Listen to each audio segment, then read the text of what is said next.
నమస్తే AP spot news కి స్వాగతం। నా పేరు సుమలత। ముందుగా ఏపీ స్పాట్ న్యూస్ లో ముఖ్యాంశాలు। విజయనగరం జిల్లా రాజా మున్సిపల్ ఇంజనీరింగ్ వర్కర్స్ చేపడుతున్న నిరవధిక సమ్మెకు వైఎస్ఆర్సీపీ ఇన్ఛార్జ్ తలే రాజేష్ సంఘీభావం తెలిపారు।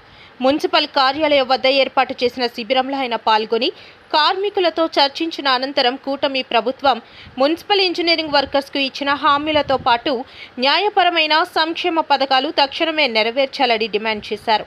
ఈ కార్యక్రమంలో రాజాం టౌన్ కన్వీనర్ పాలవలస శ్రీనివాసరావు, కార్మిక సంఘాల ఐక్యవేదిక జిల్లా కార్యదర్శి రామ్మూర్తి నాయుడు, వైఎస్ఆర్సీపీ శ్రేణులు పాల్గొన్నారు। మేము కార్మికులు కాబట్టి సంక్షేమ పథకాలు అమలు చేయాలి। మేము కార్మికులు కాబట్టి సంక్షేమ పథకాలు అమలు చేయాలి। హెచ్ఆర్ పాలసీ అమలు చేయాలి। హెచ్ఆర్ పాలసీ అమలు చేయాలి।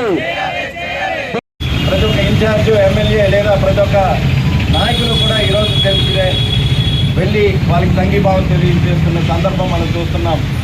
ఇప్పటికైనా సరే ప్రభుత్వం ఒకసారి ఆలోచన చేయాలి। మీరు ఏదైతే అబద్ధపు హామీలు ఇచ్చారో వాటిలో సగానైనా సరే ఈరోజు మీరు నెరవేర్చకపోతే రానున్న రోజుల్లో ప్రజాకోర్టులో మీరందరూ దోషులుగా నిలబడతారని సందర్భంగా తెలియజేసుకుంటూ మరొకసారి మా సంఘీభావాన్ని మీ అందరికీ తెలియజేస్తున్నాం।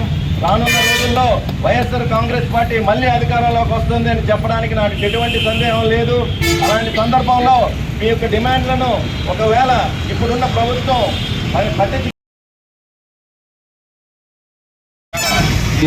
టీడీపీ ప్రభుత్వం వచ్చిన తర్వాత ఎన్నో ఆశలు పెట్టి మీకు ఇతిహాసం ఎన్నో చేసి ఓన్ ప్రాపర్టీస్ అని ఎన్నో హామీలు చెప్పి ప్రతి ఓళ్ళు కూడా మోసం చేసి ఈవేళ అధికారంలోకి వచ్చారు।